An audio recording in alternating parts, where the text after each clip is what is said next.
The blizzard howled against the timber walls. Inside, the cabin was a tomb. 5 years. Silence. Cold. He preferred the dark. Then, a figure broke the whiteout. A woman. Pregnant. Stumbling. She fell against his door.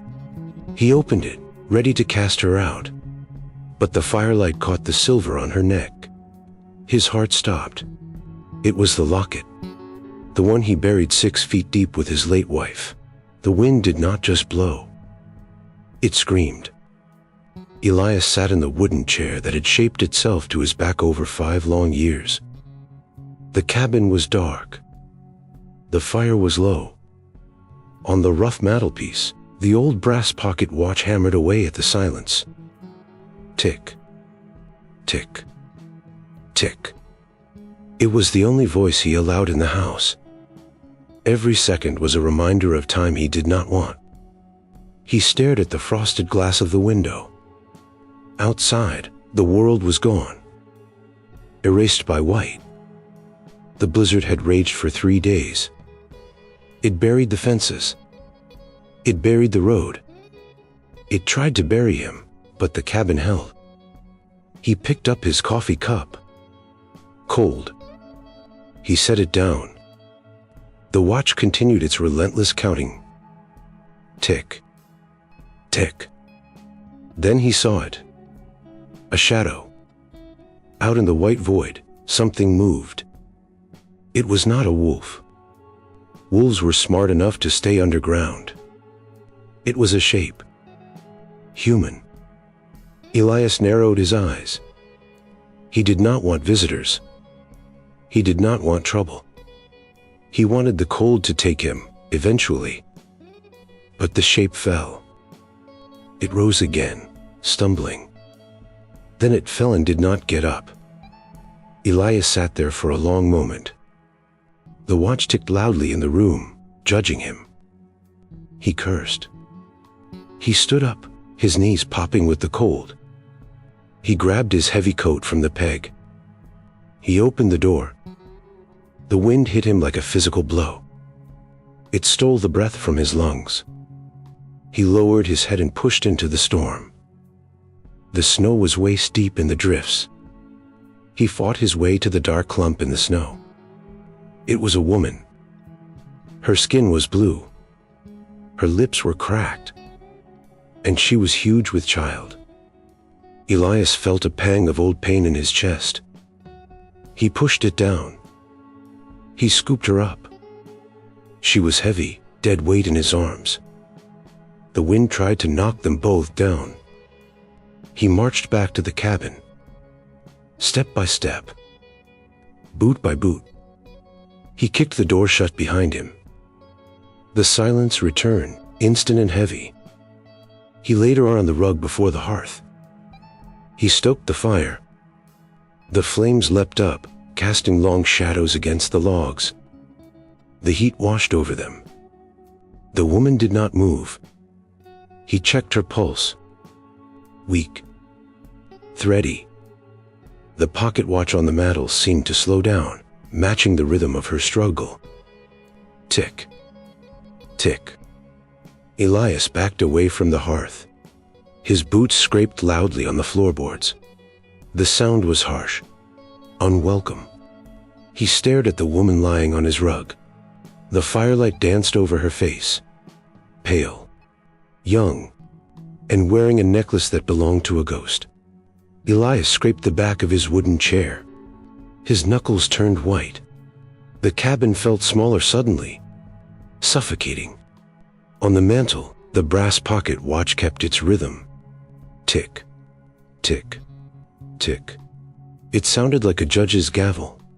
He looked at the rifle leaning against the wall. It was a Winchester, oiled, loaded. He picked it up. The weight was familiar, comforting. He sat in the chair, the weapon across his lap. He watched her chest rise and fall. Shallow breaths. She was alive. For now. Outside, the wind slammed against the north wall. The logs groaned under the pressure. Drafts snaked across the floor, cold fingers reaching for the heat. Elias shivered. Not from the cold. From the memory of a funeral. 5 years ago. The ground was frozen then, too. He had dug the hole himself. Pickaxe and shovel. He had placed the locket on his wife's stillness. He had watched the dirt cover the silver. He was sure. He was sane. So who was this woman? A thief? A grave robber? Or something worse? The woman moaned.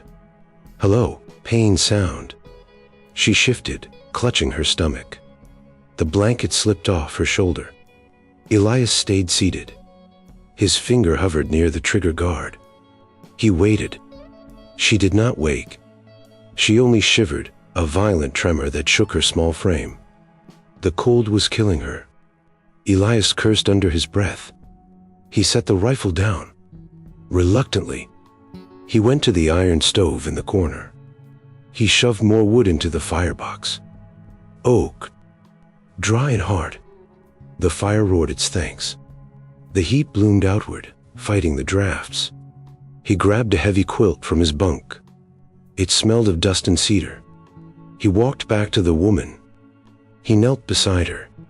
He tried not to look at the locket. He failed. It sat there, mocking him. The silver was tarnished slightly at the edges, just like he remembered.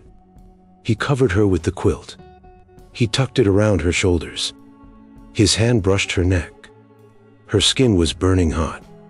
Fever. The blizzard wasn't the only enemy.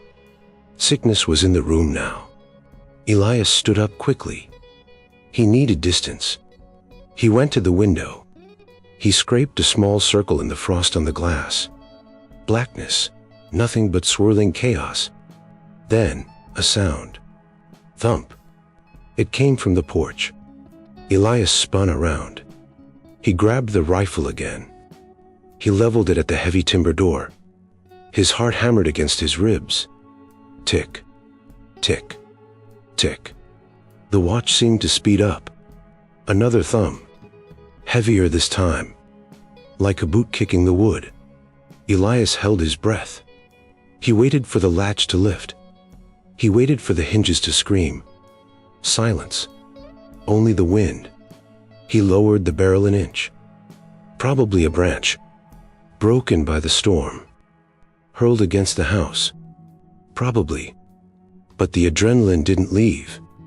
It stayed in his blood. Sharp. Electric. He looked back at the woman. She hadn't moved. If someone was out there, they had followed her. He walked to the kitchen basin. He pumped water into a tin cup. The pump groaned. Rusty. The water was freezing. He took a rag and dipped it in. He wrung it out. Drip. Drip. Drip. The sound echoed in the quiet room. He knelt beside her again. He placed the cold rag on her forehead. She flinched. Her eyes darted under the lids. Dreaming. Or running. Please, she whispered. The word was barely air. Elias leaned in. Who are you? He asked. His voice was rusty, too. Unused. She didn't answer. She turned her head to the side. Towards the fire.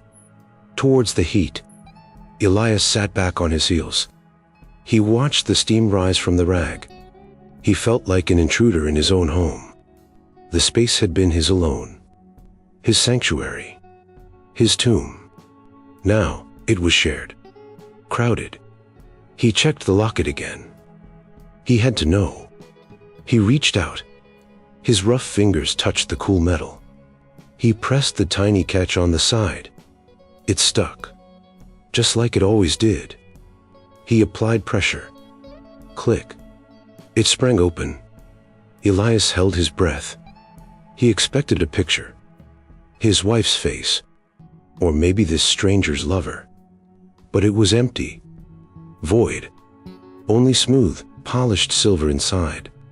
Wait. He squinted. The firelight caught a scratch on the inside cover. 3 initials.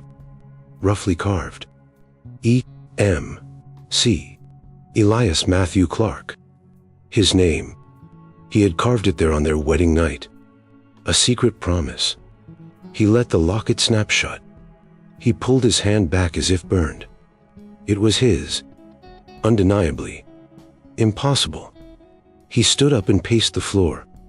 4 steps to the wall. Turn. 4 steps to the hearth. Turn. The watch ticked on, mocking his logic. He looked at the door again. The bolt was thrown. The bar was down. But locks were for men. This felt like fate. The cabin was quiet again. But it was a different kind of silence. Before, the silence was empty. Now, it was heavy. Loaded with secrets. Elias sat by the stove. He whittled a piece of pine. The knife shaved the wood in long, curly strips. Scratch. Scratch. He wasn't making anything. He was just keeping his hands busy. Keeping them from shaking. He glanced at the woman on the rug. She had fallen back into a restless sleep. Her breathing was jagged, uneven. The fever was afire inside her. She looked too young to be so haunted, and too pregnant to be running from men in black coats. Elias stood up. He checked the bolt on the door again. Locked. Solid. But locks didn't stop ghosts, and they didn't stop the feeling that something was coming. The pocket watch on the mantel ticked on. Tick. Tick. Tick. It was measuring the time until sundown. He went to the iron pot on the stove. Broth. Made from dried venison. The smell filled the room. Salty. Earthy. It clashed with the smell of the storm outside. He stirred it with a wooden spoon. Then he heard it. A sound that didn't belong. Humming. Low and melodic. Elias froze. The spoon stopped moving. He turned slowly. The woman was still asleep, but her lips were moving. A soft, mournful tune drifted from her throat. 3 notes up. 2 notes down. A trail, like a bird taking flight. Elias dropped the spoon. Clatter. The woman didn't wake. She kept humming. Elias felt the blood drain from his face. He knew that song. He knew every note. Sleep, my little sparrow, the hawk has flown away. It wasn't a common song. It was a melody his wife had made up. She hummed it in the garden. She hummed it when she needed dough. It was her song. Hers alone. And she had taken it to the grave 5 years ago. Elias walked toward the rug. His legs felt heavy, like he was walking through deep water. He knelt beside her. Stop, he whispered. She didn't stop. She shifted in her fever dream. Her hand went to her neck, to the locket. Her fingers traced the ivy engraving. Elias reached out. He grabbed her shoulder. Wake up. Her eyes fluttered open. Green. Glossy. The humming stopped. You were singing, Elias said. His voice was tight. Where did you hear that tune? She blinked, confused. My mother, she whispered. She sang it. Elias shook his head. No. Only one woman knew that song. And I buried her. The woman stared at him. Fear cut through her fever. She clutched the quilt to her chin. I don't know what you mean, she said. It's just a song. It's not just a song, Elias snapped. He pointed at the locket. And that isn't just a locket. Did you steal it? Did you dig it up? Tears welled in her eyes. I didn't steal it, she sobbed. It's mine. I've always had it. Since I was a girl. Elias felt a surge of anger. Where?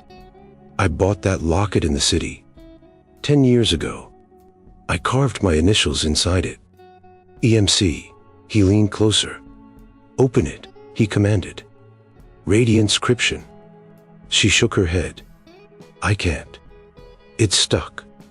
It never opens. Elias stared at her. The clasp was tricky. You had to press it just right. A stranger wouldn't know that. But she claimed she had it for years. Let me see it, he said. He reached out. She flinched away, curling into a ball. No, she cried. It's all I have. He wants it. The writer. He says it's his payment.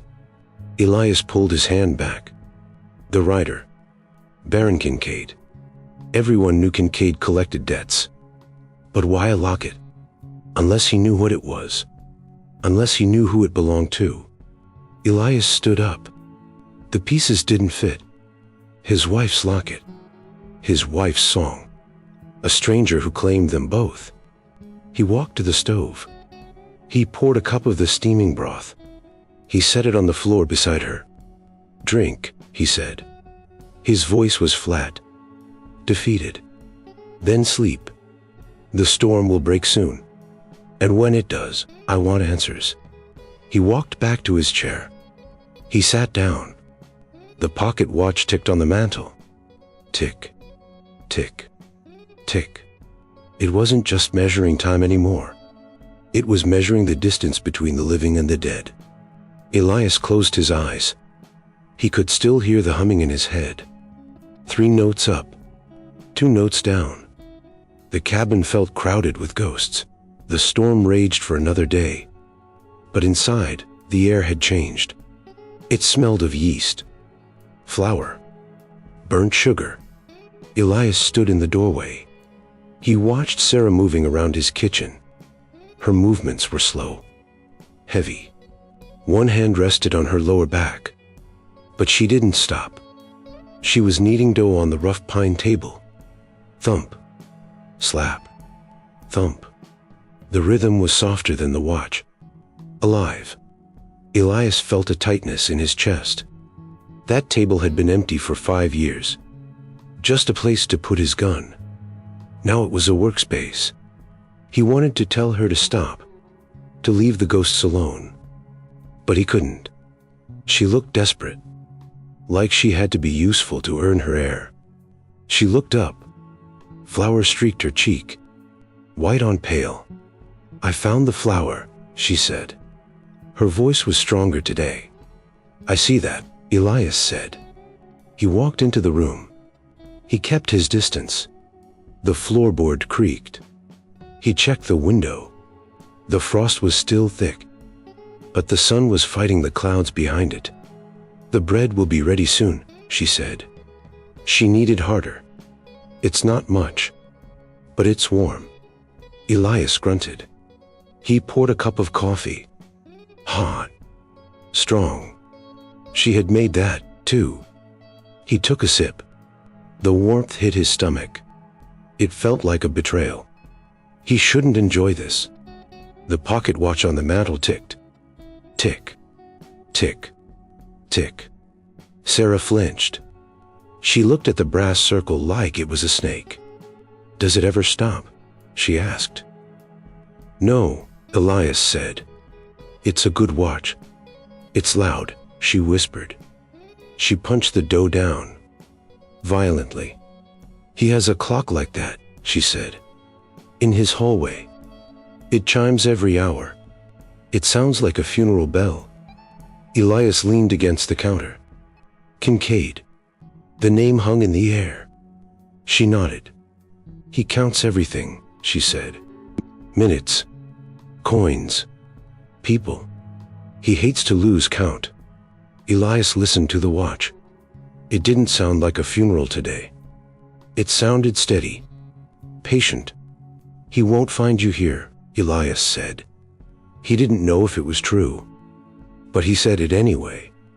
Sarah looked at the door. Did you hear that? Elias listened. Wind. The groan of the roof. Just the house, he said. Settling. She relaxed. Only a little. I need to work, Elias said. He needed to do something with his hands. He walked to the wood pile. He pulled out an old oak board. Sarah jumped at the sound. Sorry, he mumbled.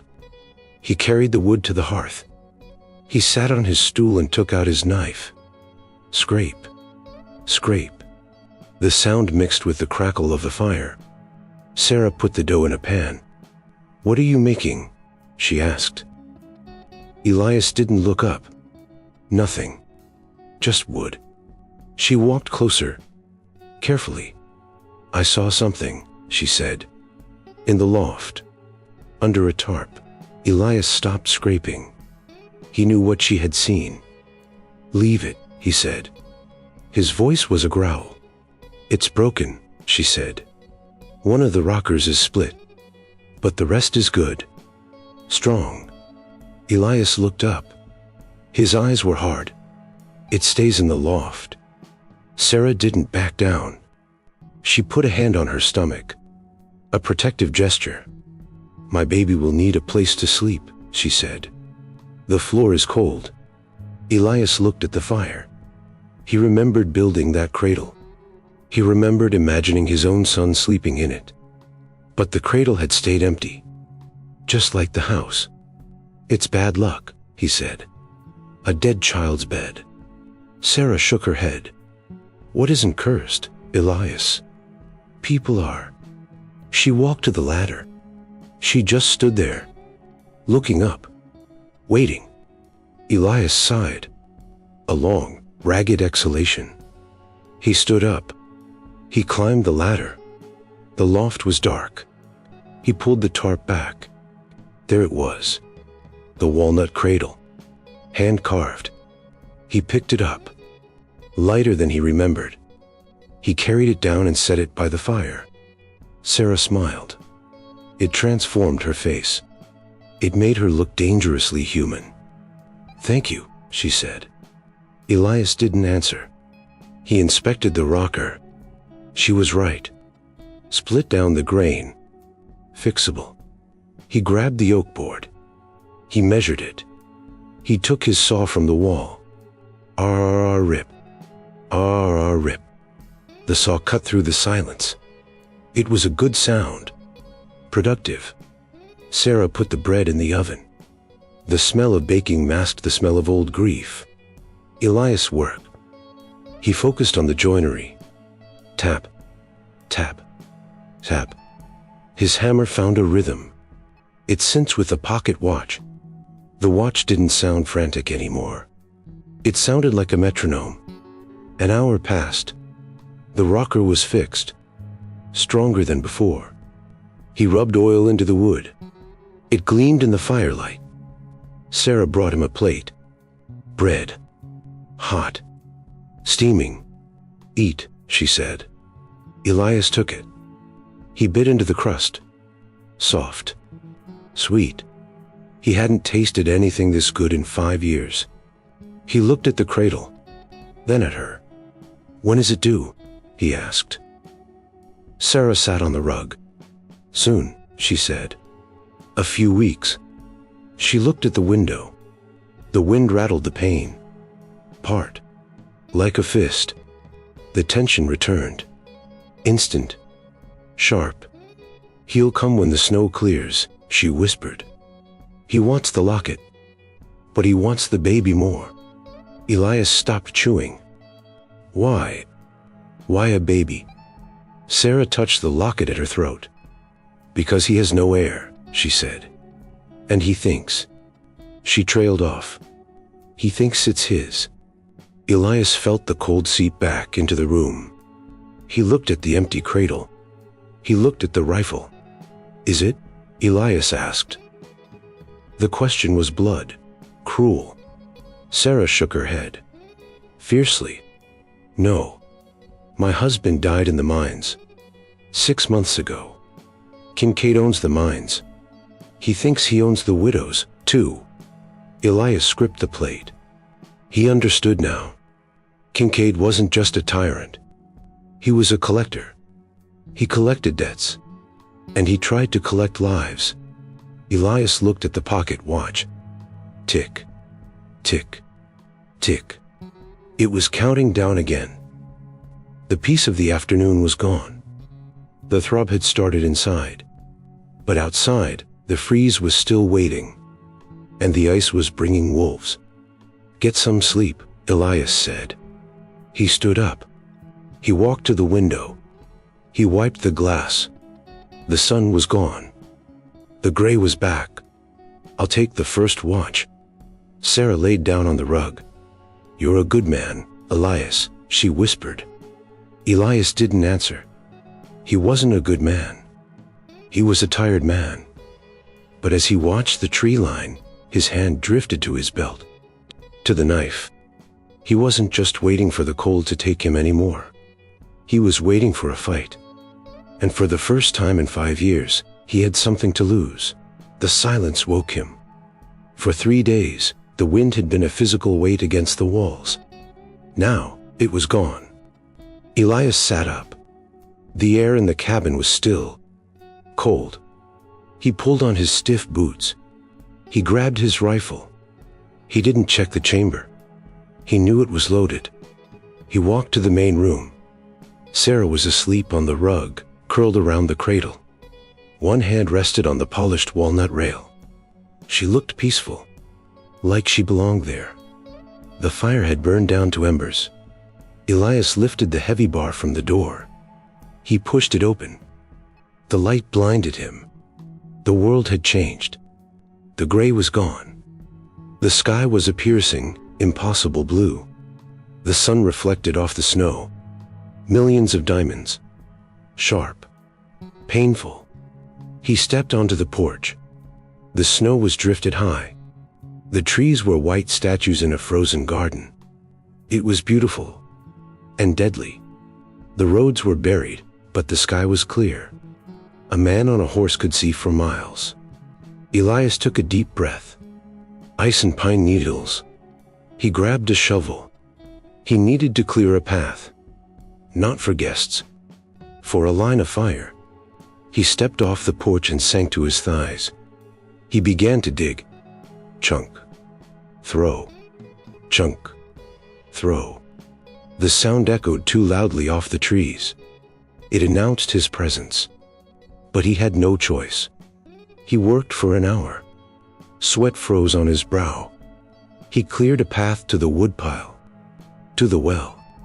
He stopped to rest, leaning on the handle. He scanned the ridge line. Something moved. A bird. A crow. It circled against the blue sky. Cawing. A warning. Elias looked lower. Below the tree line. He saw it. A shadow. Not a cloud. A long, thin line moving across the snow. Like a scar opening on white skin. Elias dropped the shovel. He ran to the porch and grabbed the spyglass. He raised it. The brass was cold against his eye. Horses. 4 of them. Big beasts, built for deep snow. The riders wore heavy fur coats. Bearskin. Wolf.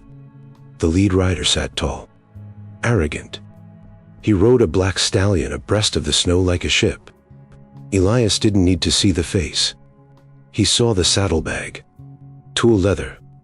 A crest. A hawk clutching a snake. Baron Kincaid. Elias lowered the glass. His hand was steady, but his stomach turned over. Fear. Not for himself, but for the woman inside. They weren't searching. They were following. Straight. Unwavering. Elias turned and went inside. He closed the door softly. He slid the bar back into place. The cabin felt different now. It wasn't a home anymore. It was a fortress. Sarah was awake. She was sitting up, clutching the locket. "Elias?" she whispered. She knew. "Get dressed," he said. His voice was calm. "Dad, put your boots on." Sarah stood up, wobbling. "Is it him?" "Yes. 4 men. Maybe an hour out." Sarah made a small sound. Like a wounded animal. She looked at the bright window. "Where can we go? The snow is too deep. I can't run." Elias walked to the gun rack. He took down the old Henry repeater. He checked the action. He held it out to her. "Do you know how to use this?" She stared at the weapon. "I've shot rabbits. With a .22. "This is bigger," Elias said. "Aim low. The kick will bring it up. Don't shoot until you see their eyes." She took the rifle. It looked huge in her hands. "Why are you doing this?" she asked. "You could give me up." Elias looked at the locket. He thought of the empty grave on the hill.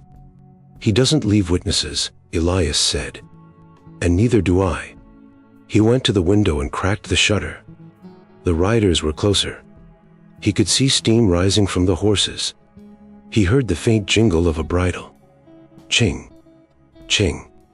A cheerful sound. Wrong. Kincaid was taking his time.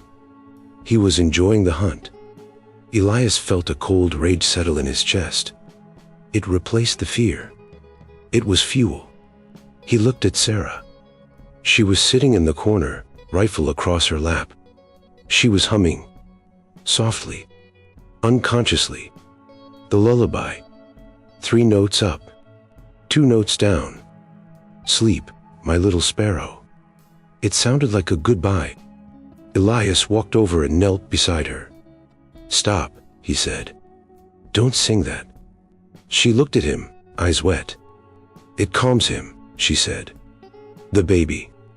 "It's a ghost song," Elias said.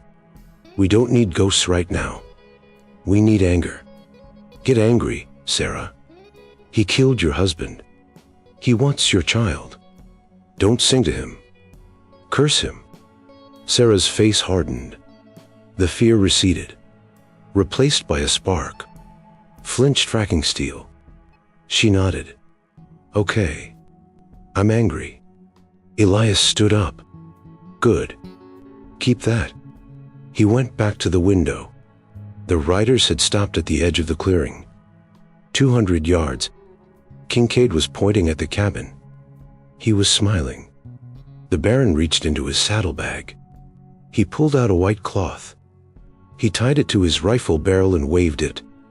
A perle. A white flag. Elias snorted. "Liar," he whispered. The pocket watch ticked on the mantel. Loud. Steady. Tick. Tick. Tick. It wasn't counting time anymore. It was counting heartbeats. And Elias knew that soon, some of those hearts would stop. The heavy boots hit the porch steps. Thud. Thud. The sound vibrated through the floorboards. It settled in Elias's bones. Inside, the air turned brittle. Sarah pressed her back against the logs, holding the Henry rifle to her chest. She was praying, or trying to disappear. Elias stood by the door. He didn't move.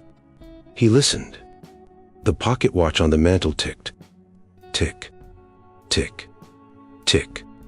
It was the only thing brave enough to make the sound. Elias Clarke. The voice was smooth, cultured, like poison honey. "I know you're in there, old man. I see your smoke." Elias gripped his Winchester. He didn't answer. Silence was a weapon. "Come now," the voice continued. "I see you've cleared a path. Very neighborly. I have a white flag, Elias. Civilized men respect the flag." Elias looked at Sarah. She shook her head, terrified. Elias knew Kincaid wasn't civilized. He was a wolf in a silk vest. But he couldn't shoot a man under a perle. Not yet. Elias lifted the heavy bar. The wood groaned. He opened the door. The cold rushed in. It smelled of horse sweat and expensive tobacco. Baron Kincaid stood on the porch. He filled the frame. Broad shoulders. A massive wolf fur coat. His eyes were pale gray. Sharp eyes. He smiled. "Elias," Kincaid said. "It's been a long time." 5 years, Elias said. His voice was gravel. "Since the funeral." Kincaid's smile flickered. Yes. A tragedy. She was a handsome woman." Elias tightened his grip on the gun.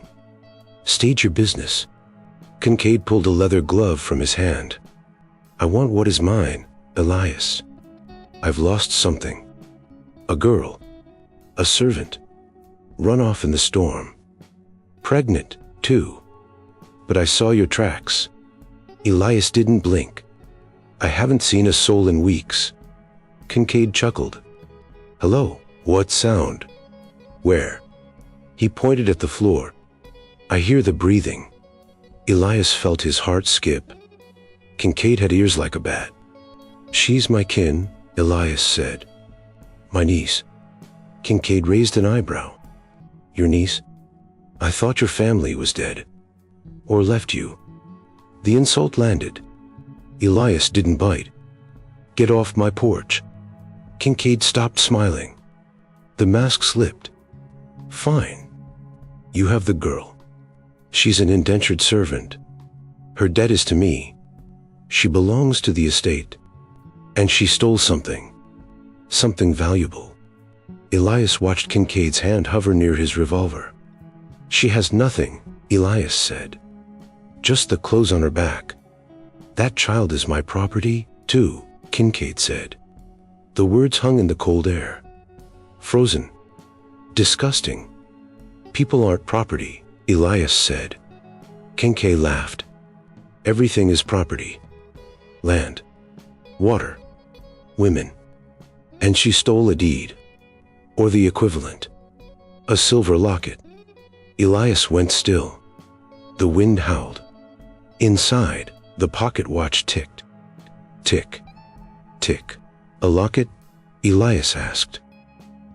What kind? Kincaid shrugged. Old thing. Silver. Ivy engraving. Worth a fortune and sentimental value. Elias felt the world tilt. He remembered the funeral. The frozen earth. The sound of dirt hitting the coffin. He had put the locket inside. Where did you get it? Elias asked. The question was a whisper, but it carried the weight of a scream. I acquired it, Kincaid said. Payment for a debt.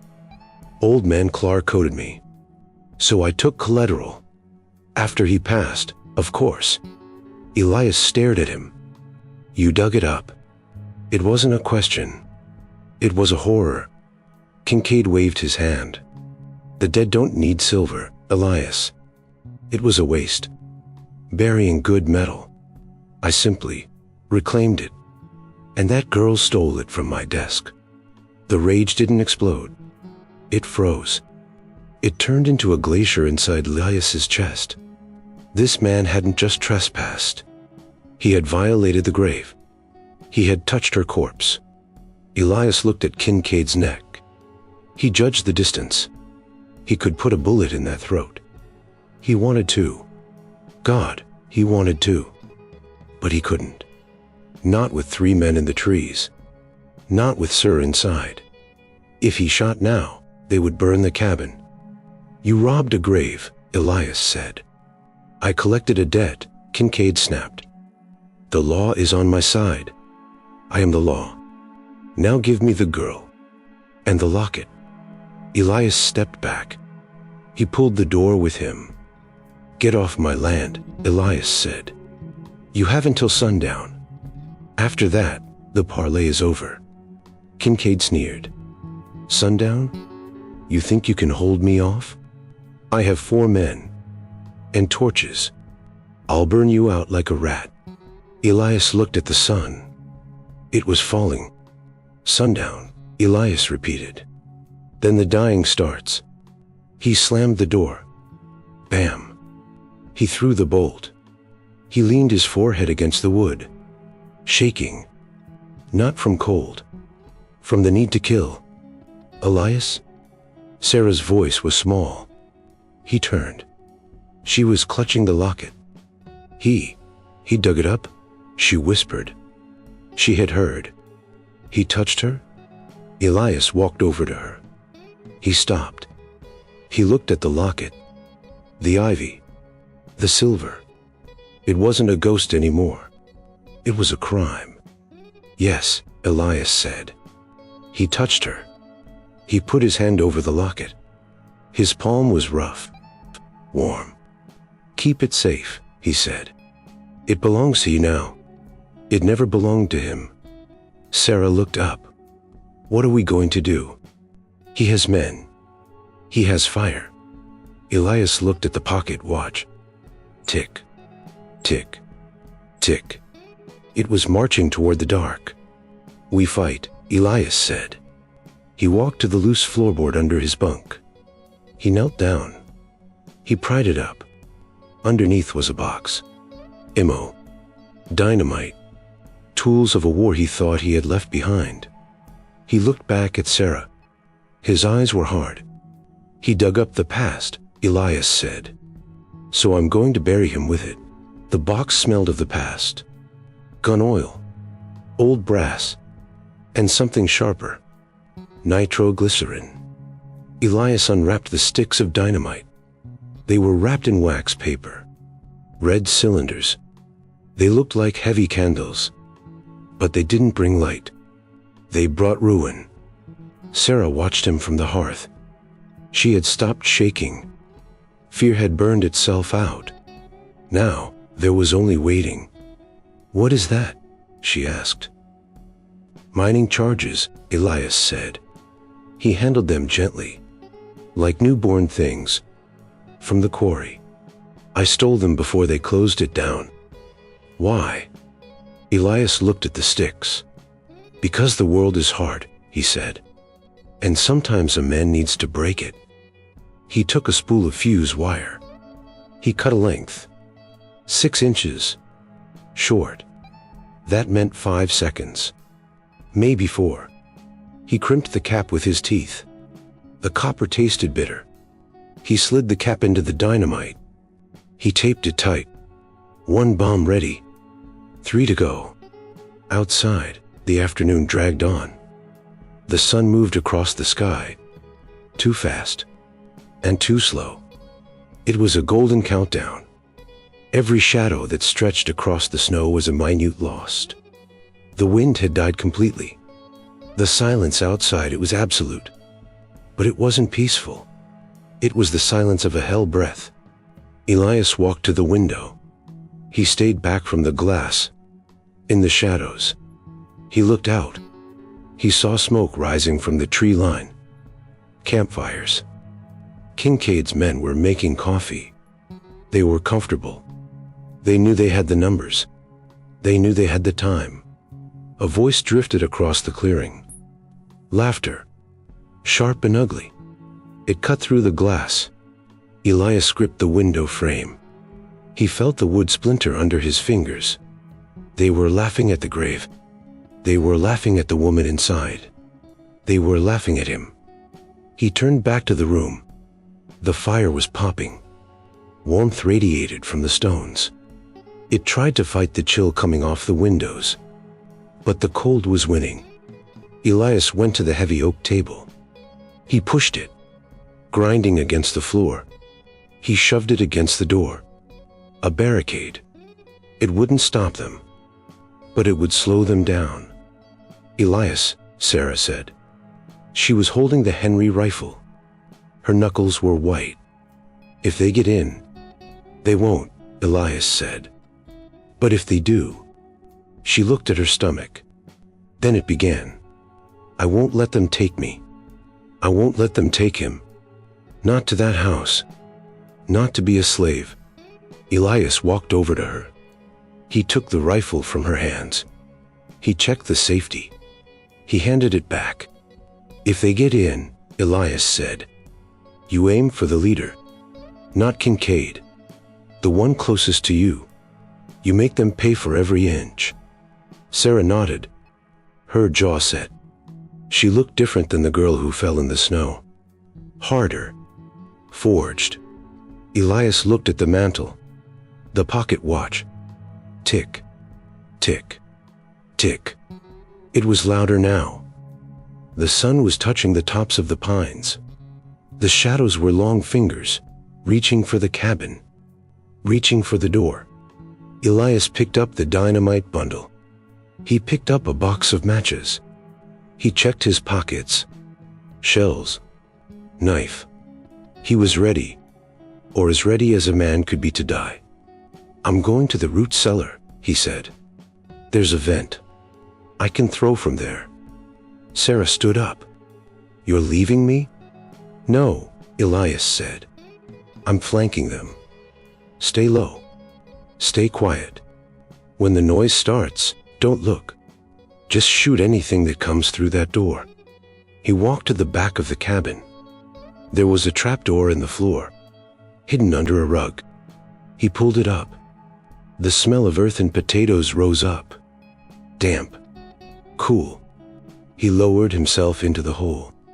He looked up at her one last time. The firelight caught her hair.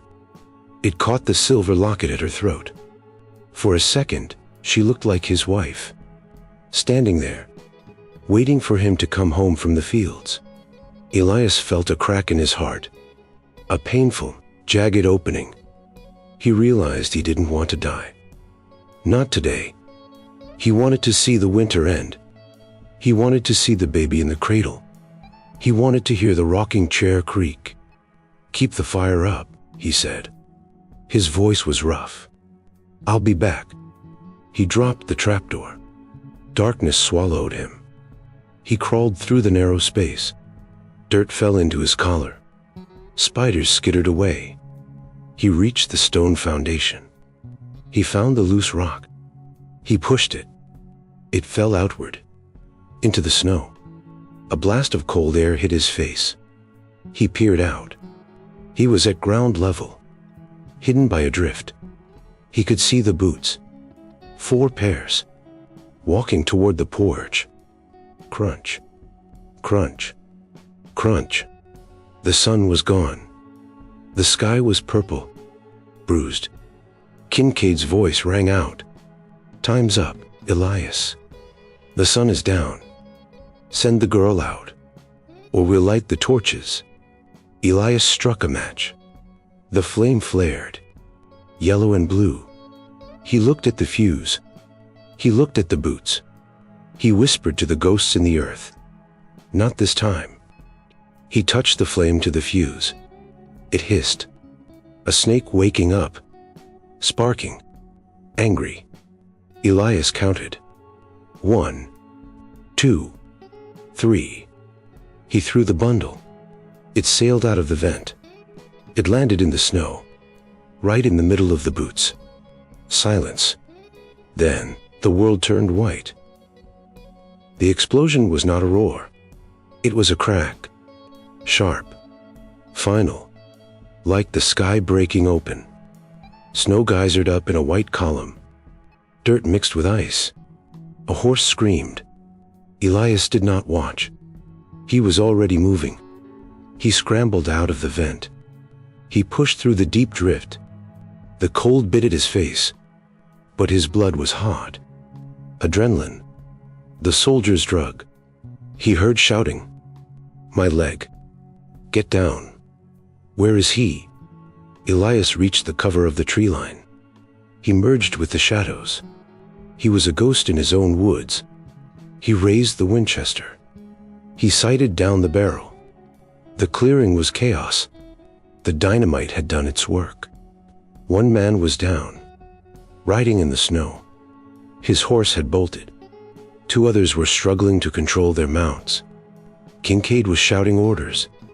His black stallion was rearing, dancing on the ice. "Find him," Kincaid screamed. "Burn it. Burn it all." One of the riders threw a torch. It tumbled through the air, trailing orange sparks. It hit the porch. It rolled against the dry wood of the steps. Fire licked at the timber. Hungry. Fast. Elias didn't hesitate. He aimed for the rider who threw the torch. He breathed out. Squeeze. Bang. The rider jerked backward. He fell from the saddle. He hit the snow with a heavy thud. Silence returned for a second. Then gunfire erupted. Bullets chewed up the bark of the pine tree next to Elias. Splinters flew. Elias dropped low. He crawled, belly in the snow. He moved 10 yards to the left. Always move. Never stay where the last bullet found you. He heard the cabin door open. Crack. Crack. The Henry rifle, Sarah. She was shooting. Glass shattered on the porch. Kincaid's men were pinned. They had fire in front, and a ghost in the woods. Elias checked his ammo. 3 rounds left in the tube. He needed to make them count. He saw a shape moving near the woodpile, trying to flank the cabin, trying to get to the blind side. Elias stood up. He braced the rifle against a birch tree. "Hey," he yelled. The man turned, surprised. Elias fired. The man spun around and fell. 2 down, plus the 1 from the blast. Just Kincaid left, and the 1 writhing in the snow. Elias jacked the lever. He scanned the clearing. Where was Kincaid? The black stallion was gone. The porch was burning brighter now. Flames were climbing the railing. The smoke was thick, gray and choking. "Sarah," Elias yelled. "Get out." The fire. No answer. Just the crackle of the flames, and the wind picking up again. Elias broke cover. He ran toward the cabin. He didn't care about cover anymore. He cared about the cradle and the woman. He hit the porch steps. The heat was intense. It cinched his eyebrows. He kicked the torch away. It skittered into the snow, hissing, dying. He stomped on the burning wood. Ash flew up. He burst through the door. The cabin was full of smoke. Sarah? She was huddled in the corner, coughing. She held the rifle with one hand. Her other arm was wrapped around her stomach. "I hit 1, she wheezed. "I think I hit 1. "You did good," Elias said. He grabbed a bucket of water from the bench. He threw it on the smoking wall. Steam exploded. The fire was out. For now. But the danger wasn't. "Where is he?" Sarah asked. "Kincaid." "I don't know," Elias said. He walked to the window. The glass was gone, broken by the shooting. The cold air rushed in. It cleared the smoke. He looked out. The clearing was empty. The bodies were there, dark lumps in the white. But Kincaid was gone, and the pocket watch on the mantel had stopped. Elias looked at it. The hands were frozen. 5:03. The exact moment the dynamite went off. The shockwave had broken the mechanism. The ticking was gone. The heartbeat of the house had stopped. Silence. Heavy. Ominous. Then, a creak. Floorboards. Behind him. Elias spun around. Kincaid was standing in the doorway of the bedroom. He was bleeding. A cut on his forehead. Blood ran down into his beard. He held a revolver. Cocked. Steady. He had come in through the back window, while Elias was fighting the fire.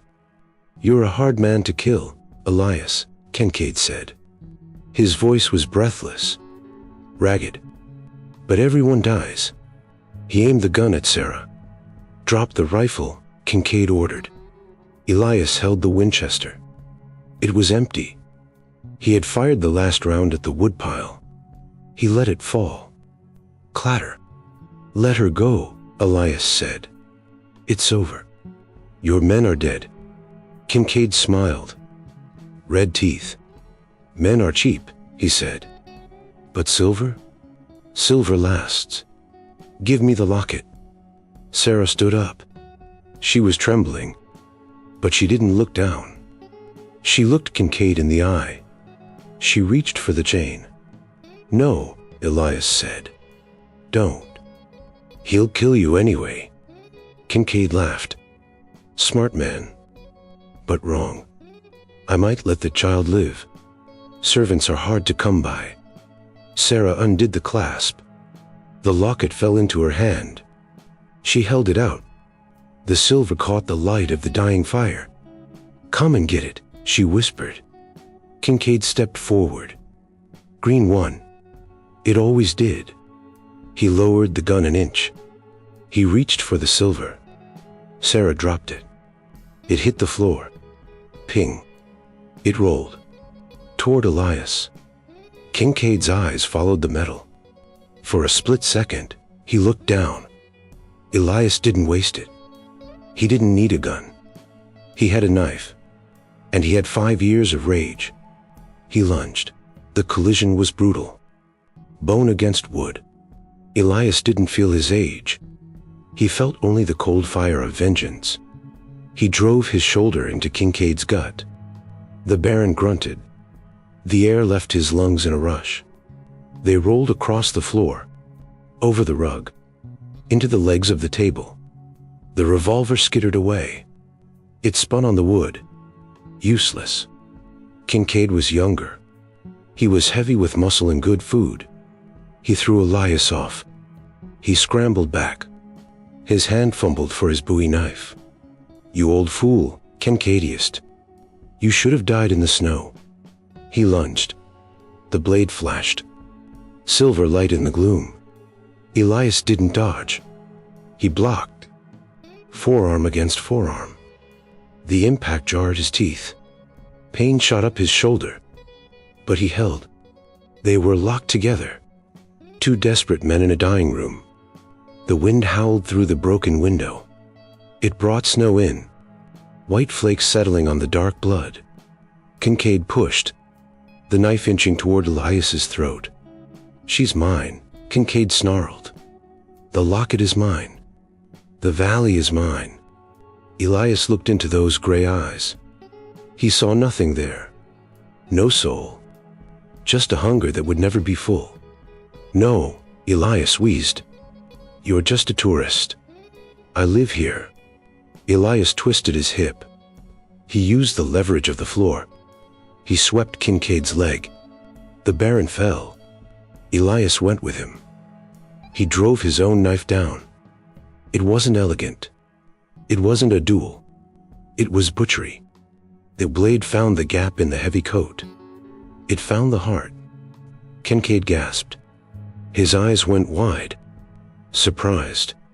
Like he couldn't believe death applied to him. He shuddered once. Then he was just meat. Heavy. Still. Elias rolled off him. He lay on his back, staring at the ceiling beams. His chest heaved. Ragged breaths. The cabin was silent again, except for the wind and the crackle of the cooling stove. The pocket watch on the mantel was still stopped. 5:03. Time had ended for Kincaid, but it was still moving for them. "Elias?" Sarah's voice was a ghost whisper. Elias sat up. Every joint screamed. He wiped the sweat from his eyes. It was mixed with blood. Not his. "It's done," he said. He looked at their body. He felt no guilt, only a deep, exhausting cold. He stood up. He grabbed Kincaid's ankles. He dragged him to the door. The heavy boots scraped the floor. A terrible sound. He kicked the door open. He shoved the body out onto the porch. Into the snow. Into the storm. "Let the wolves have him," Elias muttered. He closed the door. He dropped the bar. He turned back to the room. The locket was still on the floor. It lay where Sarah had dropped it, catching the last of the light. It looked innocent. Just a piece of metal. But it had killed 4 men today. Elias walked over to it. He picked it up. It was warm. Warmer than the room. He held it out to Sarah. She didn't take it. She was leaning against the wall, clutching her stomach. Her face was gray. "Why?" Elias asked. The question hung in the smoke. "Why this cabin? Why me? You could have gone to the town. To the sheriff." Sarah shook her head. "I couldn't. Kincaid owns the sheriff. He owns the town." She looked at the locket in Elias's hand. "I didn't steal it to sell, Elias. I know you think I did. But I didn't. I was cleaning his study. I saw it on the blotter. He used it as a paperweight. Disrespectful. I went to move it. and when I touched it, she stopped. She shivered. "What?" Elias asked. He stepped closer. "It hummed," she said, "like a bee in a jar. It got warm, and I heard her." The hair on Elias's neck stood up. "Heard who?" "The woman who owned it," Sarah said. She didn't use words. It wasn't a voice. It was a feeling. A pull. Like a rope tied to my waist.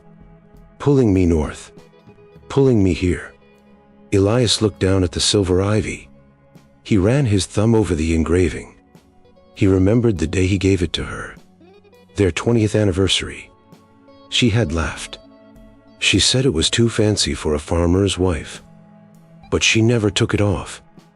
"She told me I would be safe," Sarah whispered. "She told me there was a man. A bear of a man. With ice in his beard. But fire in his hands." Elias felt his throat close up. Tears pricked his eyes. Hot. Sudden. He hadn't cried at the funeral. He hadn't cried in 5 years. But the dam was breaking. "She sent you," Elias whispered. "She knew I was dying. Not in my body, but in my head. So she sent you." Sarah nodded. She winced. Another pain ripped through her. She doubled over. She gasped. "Elias," she choked out. "The baby. It's time." Elias snapped back to the present. The grief vanished, replaced by duty. He put the locket in his pocket, right next to his heart. "Okay," he said. His voice was steady again. The soldier was gone. The husband was back. "Get to the bed. I'll get the water. I'll get the towels." Sarah stumbled toward the back room. Elias went to the stove. He stirred the embers. He fed the fire. He needed heat. He needed light. The storm outside was dying. The wind was softening. But the battle wasn't over. Life was fighting to get into the room, just as hard as death had fought to get out. Elias looked at the stopped watch. 5:03. "You can rest now," he told it. "We're on a new time." He rolled up his sleeves. His arms were bruised. His hands were stained. But they were steady. He walked into the bedroom. Sarah was lying on the quilt. She was terrified. "I can't do this," she cried. "I'm alone." Elias took her hand. He squeezed it. "You're not alone," he said. "I'm here. And she's here." He touched his pocket. "We're going to bring him in, Sarah. Together." Sarah looked at him. She saw the blood on his shirt, but she saw the softness in his eyes. The night did not end. It stretched. Agonizing. Long. Elias moved between the stove and the bedroom. He carried water. He carried towels. He carried the weight of 2 lives in his bloody hands. Sarah fled. She did not scream. She hissed through her teeth. She gripped the iron frame of the bed until her knuckles bruised. Elias wiped her forehead. "Breathe," he ordered. Just like the wind. In and out. He wasn't a midwife. He was a farmer. A soldier. But life was life. It wanted to be found. Just before dawn, the storm broke. The wind died. The silence returned. And in that silence, a new sound rose. A cry. Then, angry. Alive. Elias held the child. A boy. Slippery and small.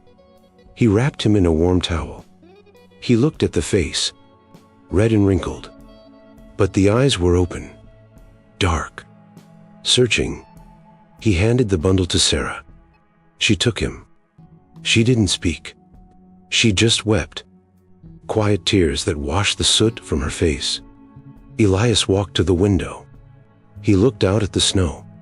The body on the porch was gone. Covered by the drift. Buried by the white. He felt a strange lightness in his chest. The heavy coat of grief he had worn for 5 years was gone, replaced by exhaustion and something else: hope. 3 months later, the snow was a memory. The valley was green, impossible green, the kind that hurt your eyes. The creek was swollen with meltwater. It roared over the stones, singing a song of spring. Elias sat on the port. He was sanding the railing. The wood was new. He had replaced the burned steps. He had replaced the broken window. He had scrubbed the floorboards until the blood was gone. The cabin didn't smell like a tomb anymore. It smelled of lilac and milk. He stopped sanding. He looked down the road. The mud was drying. Ruts from wagon wheels cut through the grass. The sheriff had come 2 weeks ago. He had looked at the fresh grave in the woods. He had looked at Kincaid's empty saddlebags. He had tipped his hat to Elias. Wolf attack, the sheriff had said. Tragic. The valley is safer now, though, without the wolves. Elias hadn't argued. He just nodded. The law had changed. Because the man who owned the law was dead, Elias picked up the sandpaper again. Scratch. Scratch. He worked the wood. Smooth. Perfect. The door opened behind him. The hinges didn't creak. He had oiled them. Sarah stepped out. She looked different. Fuller. The hollows in her cheeks were gone. Her hair was tied back with a blue ribbon. She held the boy on her hip. He was heavy. Strong. He was grabbing at the air with chubby fists. He's awake, Sarah said. She sat in the rocking chair, the one Elias had fixed. She set the rocker in motion. Creak. Creak. Creak. It was a good sound. Domestic. Safe. Elias put down the sandpaper. He wiped his hands on his trousers. He's always awake, Elias grumbled. But he smiled. He couldn't help it. Sarah laughed. He likes the air. He's going to be a woodsman. Like his uncle. Uncle. The words still felt strange, but good. She wasn't his niece. He wasn't her uncle. But blood didn't make a family. Survival did. And silver. Sarah touched the locket at her throat. It shone in the sunlight. Bright. Polished. She never took it off. And Elias never asked for it back. It belonged to the living now. Did you fix it? Sarah asked. She nodded at the small table beside him.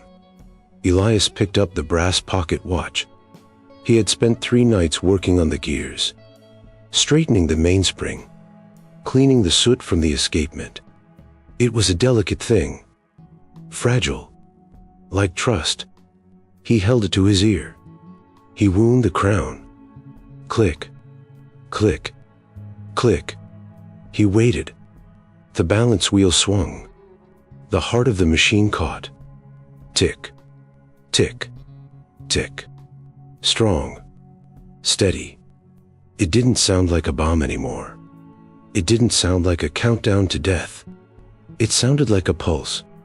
It works, Elias said. He held it out. Sarah shook her head. No. Keep it. We need to know the time. Why? Elias asked. We have the sun. We have the seasons. Sarah looked down at the baby. The boy was asleep now, lulled by the motion of the chair. Because time matters now, she said. Before, it was just passing. Now, it's growing. Elias looked at the watch face. The hands were moving. Forward. Always forward. He placed it on the railing. The sun caught the brass. It gleamed like gold. Tick, tick, tick. The sound merged with the creak, with the wind in the pines, with the creak of the rocker. Elias leaned back against the post. He closed his eyes. He listened to the symphony of his life. He thought of his wife. She wasn't a ghost in the corner anymore. She was the wind in the grass. She was the shine on the locket. She was the reason the door had opened. "Thank you," he whispered. Sarah didn't hear him. She was humming. 3 notes up, 2 notes down. The sparrow song. But it wasn't mournful. It was a lullaby for the living. Elias opened his eyes. He watched the hawk circling high above the valley. It was just a bird. It wasn't a nomad. It was just hunting. And Elias wasn't hunting anymore. He was guarding. He picked up the piece of wood. He picked up his knife. He started to carve. Not a weapon. A toy. A horse. For the boy. The chips of wood fell onto the porch. Bright. Clean. New.